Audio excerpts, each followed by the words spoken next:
किसी motivational speech को सुनने के बाद 2 मिनट तक आपका जोश, आपका उत्साह जगता है और 2 मिनट बाद आप फिर से ठंडे हो जाते हैं। 2 मिनट कहें या 2 दिन कहें, कोई अंतर नहीं है, कोई भेद नहीं है। मोटिवेशन वो होना चाहिए जो निरंतर रहे, जो जीवन पर्यंत रहे। और ऐसा मोटिवेशन आपको किसी वीडियो से नहीं मिल सकता, ना ही किसी स्पीच से मिल सकता। ऐसा मोटिवेशन जगाने के लिए आपको खुद के अंदर से आलस्य खत्म करना होगा। आलस्य की जड़ को समझकर उसकी जड़ को ही उखाड़ फेंकना होगा। उसके बाद आपके अंदर एक ऐसा जोश, एक ऐसा उत्साह जन्म लेगा जो निरंतर रहेगा, जो शाश्वत रहेगा। चलिए मैं आपसे एक सवाल पूछता हूँ, क्या आलस्य का ताकत और कमजोरी से कुछ लेना देना है? क्या शारीरिक रूप से ताकतवर इंसान आलसी नहीं हो सकता? और इसके विपरीत शारीरिक रूप से कमजोर आदमी क्या जोशीला, उत्साह से भरा हुआ नहीं हो सकता? हमने अपने आसपास कितने ही ऐसे लोगों को देखा है जो शारीरिक रूप से तो बहुत ताकतवर होते हैं, जिम करते हैं, शारीरिक व्यायाम करते हैं, लेकिन वो फिर भी आलसी होते हैं। ऐसा क्यों होता है? इतना ताकतवर आदमी जो काम चाहे वो झट से कर दे, लेकिन फिर भी वो नहीं कर पाता। तो एक बात तो समझ में आ गई कि ताकत से आलस्य का कुछ लेना देना नहीं है। जोश और उत्साह तो कहीं और से जन्म लेता है। और एक बार अगर आप उस केंद्र को समझ जाते हैं कि जोश कहाँ से पैदा होता है, तो जीवन भर आपको आलस्य कभी छू नहीं पाएगा और आपको कोई दूसरी मोटिवेशनल स्पीच सुनने की भी जरूरत नहीं पड़ेगी। आज की जो बोध कहानी मैं आपको सुनाने वाला हूँ, उसमें आपको एक ऐसा रहस्य पता चलेगा जिसमें कि आप अपने आलस्य को त्याग कर हर पल मोटिवेटेड रहकर अपने लक्ष्य को प्राप्त कर सकते हैं। इससे पहले कि आप इस कहानी में खो जाएं, इस चैनल को सब्सक्राइब जरूर कर लें। तो चलिए कहानी शुरू करते हैं। बहुत समय पहले की बात है, जब हिंदुस्तान पर अंग्रेजों का राज हुआ करता था। उस समय ज्यादातर लोग खेती बाड़ी करके अपना जीवन बिताया करते थे।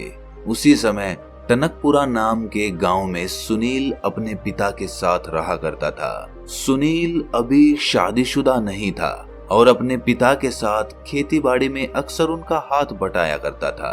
उसके पिता बूढ़े हो चले थे, लेकिन खेतों का काम करना अब भी उन्होंने नहीं छोड़ा था।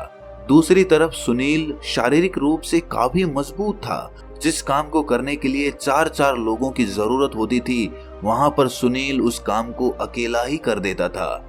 उसमें एक अद्भुत ताकत थी।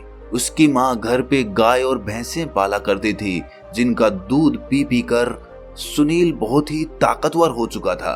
और इसी वजह से गांव में कोई भी सुनील और उसके परिवार के साथ पंगा या झगड़ा नहीं करता था। उस समय हिंदुस्तान पर अंग्रेजों का राज था और जो भी खेती बाड़ी में अनाज पैदा होता था, उसका बहुत सा हिस्सा लगान के रूप में अंग्रेज उनके गांव में आकर ले जाया करते थे। इसीलिए गांव वालों को अपने खाने पीने की चीजें उगाने के लिए खेत में बहुत मेहनत करनी पड़ती थी, क्योंकि बहुत सारा अनाज लगान के रूप में देने के बाद उनके पास खाने के लिए बहुत कम अनाज बचता था। इसलिए ज्यादा मेहनत करके वो अपने लिए पूरे साल का अनाज पैदा करने की कोशिश करते थे। हालांकि सुनील का पिता बूढ़ा हो चुका था, लेकिन वो खेतीबाड़ी के काम में बड़ा ही अनुभवी आदमी था। कौन सी फसल कब बोनी है, उसमें कितना पानी देना है और कितनी मेहनत उस फसल को चाहिए, ये सब सुनील के पिता को भली भांति पता था। और वो मेहनत करने के लिए भी कभी पीछे नहीं हटते थे। जाड़े के दिनों में रात रात भर अपनी फसल में पानी देने का काम वो बड़ी ही आसानी के साथ कर लेते थे। लेकिन अब धीरे धीरे उनकी उम्र बढ़ चली थी और उनकी देखने की क्षमता भी कम हो गई थी। इसीलिए रात में फसल में पानी देना बड़ा ही जोखिम भरा होता था, क्योंकि फसल में बहुत से जंगली जानवर रहा करते थे, जिससे सुनील के पिता की जान का खतरा बढ़ जाता था। जैसे कि बहुत बार उस फसल में सांप भी देखा गया था। इससे सुनील की माँ बहुत चिंतित होती थी और वो सुनील को अक्सर कहा करती थी कि बेटा, तुम्हारे पिता अब बूढ़े हो चले हैं, अब सारा कामकाज, सारी फसल की जिम्मेदारी तुम्हें अपने सर पर लेनी चाहिए। जरा सोचो कि घर में जवान बेटे के होते हुए बूढ़ा पिता खेतों में काम करता घूमे, ये बात अच्छी लगती है? अरे तुम में इतनी ताकत है, अरे तुम इतने मजबूत हो, इतने ताकतवर हो, तुम खेतों का काम क्यों नहीं करते? लेकिन सुनील पर उनकी माँ की बातों का कोई असर नहीं होता था। वो दिन भर अपने दोस्तों के साथ गप्पे लड़ाता रहता, तरह तरह के खेल खेलता रहता, लेकिन अपने पिता की मदद करने के लिए कभी आगे कदम नहीं बढ़ाता। एक दिन जब सुनील के पिता फसल में पानी दे रहे थे तो आश्चर्यचकित रूप से एक सांप उनके पैर पर काटकर चला गया। उनके आसपास मदद के लिए कोई भी मौजूद नहीं था। वो जल्दी जल्दी कदम बढ़ाते हुए अपने घर पर पहुंचते हैं। रात का समय था और अस्पताल भी आसपास कहीं पर नहीं था। सबसे नजदीकी अस्पताल वहां के नगर में था, जो कि गांव से बहुत दूरी पर था।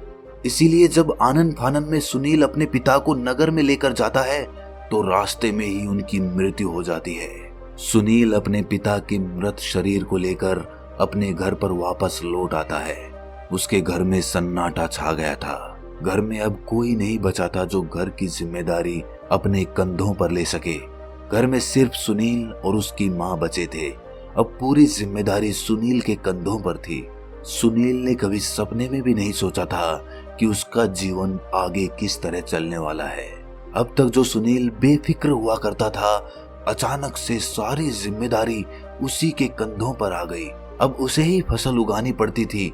फसल की देखभाल, फसल में पानी देना, सब उसी का काम हो गया था। लेकिन सुनील के मन को एक ऐसी आदत लग चुकी थी कि उसका किसी काम में मन नहीं लगता था। बस पूरे दिन गप्पे लड़ाना और ताश खेलना, यही उसका काम हुआ करता था। लेकिन समय ने करवट ली और वो दिन भी आ गया जब अंग्रेज उस गांव से लगान वसूल करने के लिए आ पहुंचे। सुनील अपने खेतों की देखभाल नहीं करता था, इसीलिए उसके खेतों में बहुत कम अनाज हुआ। दूसरे खेतों के मुकाबले उसके खेत में आधा अनाज हुआ था और आधे में से ज्यादातर हिस्सा अंग्रेज लगान के रूप में वसूल कर अपने साथ ले गए। अब सुनील के घर में खाने के भी लाले पड़े हुए थे। दाने दाने के लिए उसकी माँ अपने पड़ोसियों की मोहताज हो चुकी थी। उसकी माँ को मांगना अच्छा तो नहीं लगता था, लेकिन वो कर भी क्या सकती थी, क्योंकि सुनील एक बहुत ही आलसी प्रवृत्ति का आदमी हो चुका था। अब उसके खेत बंजर पड़े रहते थे, उनमें कोई अनाज उगाने वाला नहीं था। ये देखकर सुनील की माँ को बहुत आघात पहुंचता था। उसके सीने में एक दर्द सा उठता था। जो परिवार कुछ समय पहले इतना धन संपन्न हुआ करता था, उसके पति के मरते ही वो दाने दाने के लिए पड़ोसियों के मोहताज हो चुके थे। वो अक्सर सुनील को समझाने की बहुत कोशिश करती, लेकिन उनकी बातें सुनने के बाद सुनील में कुछ देर तक तो जोश और उत्साह जागता। वो सीधा कस्सी उठाकर अपने खेत में पहुंच जाता, लेकिन कुछ देर बाद फिर से उसका उत्साह, उसका जोश ठंडा पड़ जाता और फिर से वही जीवन शैली शुरू हो जाती। एक दिन जब सुनील की माँ सुनील को जली कटी सुना रही थी तो सुनील ने गुस्से में आकर अपनी माँ से कहा, मैं भी चाहता हूँ दूसरों की तरह अनाज उगाना, लेकिन मैं क्या करूँ? मेरा मन अपने वश में ही नहीं है।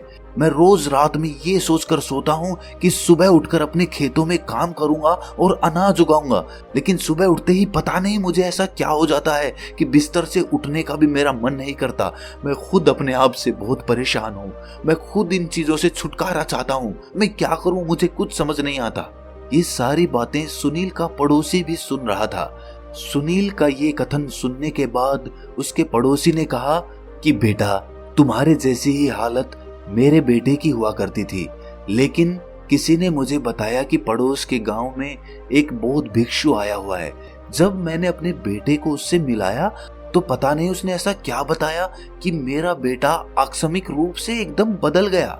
आज वो बहुत मेहनत करता है, सुबह उठते ही बिना बोले खेतों में काम करने के लिए पहुंच जाता है। मैं खुद उसका ये बदलाव देखकर आश्चर्यचकित हूँ। आखिर उस बौद्ध भिक्षु ने उसे ऐसा क्या बताया था?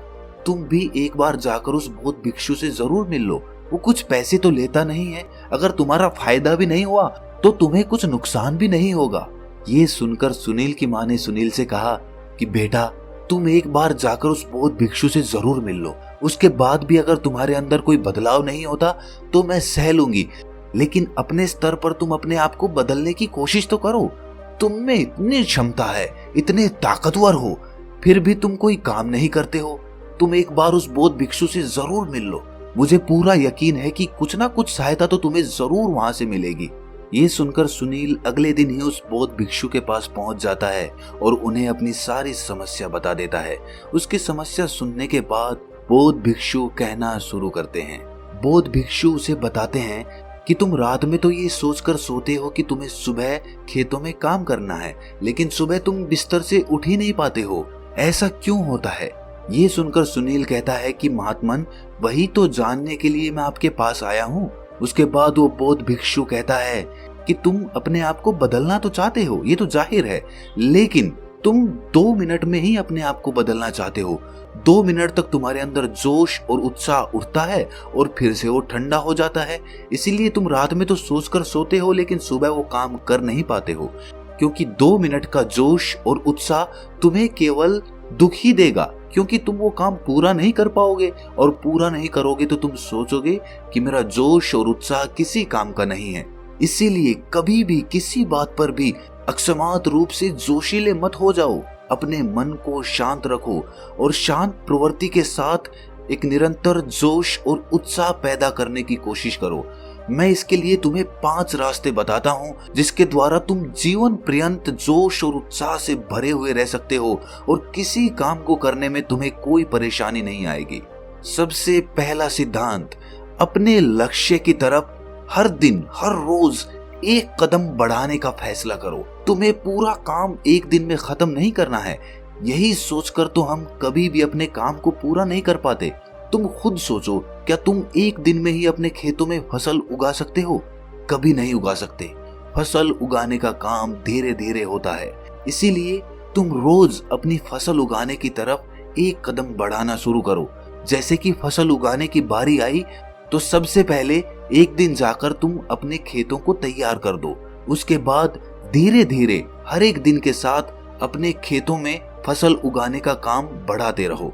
उससे तुम्हारा जोश और उत्साह कम होने की बजाय निरंतर बढ़ता रहेगा, क्योंकि जैसे जैसे तुम हर दिन अपनी मंजिल की तरफ एक कदम बढ़ाओगे तो तुम ये पाओगे कि मंजिल के तुम करीब पहुंच रहे हो और मंजिल तुम्हारी तरफ आ रही है। इसीलिए जैसे जैसे तुम मंजिल के पास पहुंचोगे वैसे वैसे तुम्हारा जोश और तुम्हारा उत्साह बढ़ता चला जाएगा। जब कोई आदमी किसी पहाड़ पर चढ़ना शुरू करता है तो शुरुआत में तो उसे वो पहाड़ बहुत ऊंचा दिखाई देता है। शायद एक आदमी उस पहाड़ की ऊंचाई को देखकर उस पर कभी चढ़ने का फैसला ही ना करे, लेकिन जब कोई आदमी उस पहाड़ पर चढ़ना शुरू करता है और धीरे धीरे उसकी चोटी तक पहुंचने लगता है तो उसके कदम खुद ब खुद जल्दी जल्दी उठने लगते हैं, क्योंकि वो अपनी मंजिल के करीब पहुंच चुका होता है। इसीलिए पहला सिद्धांत, रोज अपनी मंजिल की तरफ एक कदम बढ़ाओ, ना ज्यादा ना कम। दूसरा सिद्धांत जो आलस्य को दूर कर देता है वो ये है कि हम भांत भांत का खाना पीना खाते हैं, धूम्रपान करते हैं, नशीले पदार्थों का सेवन करते हैं, जिससे हमारे शरीर में नशीले कण उत्पन्न होने लगते हैं, जिससे हमारा शरीर आलस्य को पकड़ने लगता है। इसीलिए उन नशीले कणों का खात्मा बहुत जरूरी हो जाता है। इसीलिए अगर तुम उन सभी नशीले कणों को खत्म करना चाहते हो तो मैं तुम्हें एक विधि बताता हूँ। रोज सुबह जागने के बाद तुम्हें तिल का तेल लेना है और उसे अपने मुंह में भरकर उसका कुल्ला करना है। कुल्ला करने के बाद उस तेल को तुम बाहर फेंक देना। ये प्रक्रिया तुम्हें 21 दिनों तक हर दिन 5 मिनट तक करनी है। इसके बाद तुम्हारे शरीर में से सारे नशीले कण खत्म हो जाएंगे और तुम्हारा शरीर फिर से विद्युत की भांति काम करने लगेगा। याद रहे, तिल के तेल का कुल्ला हर सुबह 21 दिनों तक।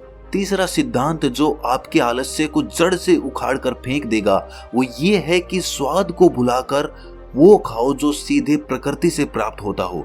हम अक्सर वो चीजें खाते हैं जो इंसानी हाथों के द्वारा बनाई जाती है। हम सीधा प्रकृति से मिलने वाला भोजन ग्रहण नहीं करते। इसीलिए जो भोजन हमें सीधा प्रकृति से मिलता हो, जैसे कि फल, सब्जियां, अनाज की रोटी इत्यादि इत्यादि, इस तरह का खाना खाने से आपका शरीर आलस्य से दूर रहेगा और ऊर्जा से भरा रहेगा। हम देखते हैं कि अक्सर आज की युवा पीढ़ी अपने स्वाद के लिए ही खाना खाते हैं। वो ऐसी ऐसी चीजें खाते हैं जो ऐसी प्रक्रियाओं से बनी होती है कि अगर आप उनकी प्रक्रियाओं को देख लें तो आपका खाने का मन भी ना करे। जैसे कि बाजार में चाउमीन, मोमोज, बर्गर वगैरह वगैरह, इस तरह का खाना खाने से आपके शरीर के अंदर नशीले कणों का उत्पादन होता है। नशीले कण आपके पेट से चिपक जाते हैं जो आपके अंदर आलस्य पैदा करते हैं। इसीलिए खाना वो खाओ जो आपके शरीर को ताकत प्रदान करे, और ताकत वो खाना प्रदान करता है जो प्रकृति से सीधा प्राप्त होता है। अगला सिद्धांत जो समझने योग्य होता है वो ये कि आप कर्म करने के लिए संसार में आए हो, अपना पूरा योगदान दो। जरा आप खुद सोचिए कि अगर आप संसार में कर्म करने के लिए नहीं आते तो आप निर्जीव ही होते, आप कोई पत्थर होते, कोई जीव जंतु होते, लेकिन आपको इंसान के रूप में एक जीवन मिला है जिसका आपको पूरा उपयोग करना होगा। आपको अपना योगदान इस संसार में देना होगा, आपको अपना कर्म भोग पूरा करना होगा। उस कर्म भोग को पूरा किए बिना संसार में कहीं मुक्ति नहीं है। इसीलिए अगर आप इस सिद्धांत को समझ लेते हैं कि मेरा योगदान इस संसार में क्या है और मेरा कर्म भोग क्या है, तो आप खुद ब खुद अपने आलस्य को खत्म करके अपना योगदान देने का भरपूर प्रयास करेंगे।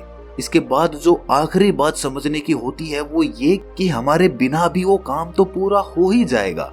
हम अक्सर ये सोचते हैं कि उस काम को करने में हमारी क्या जरूरत है, जब इतने लोग उस काम को करने के लिए पहले से मौजूद हैं तो मेरी उसमें क्या आवश्यकता।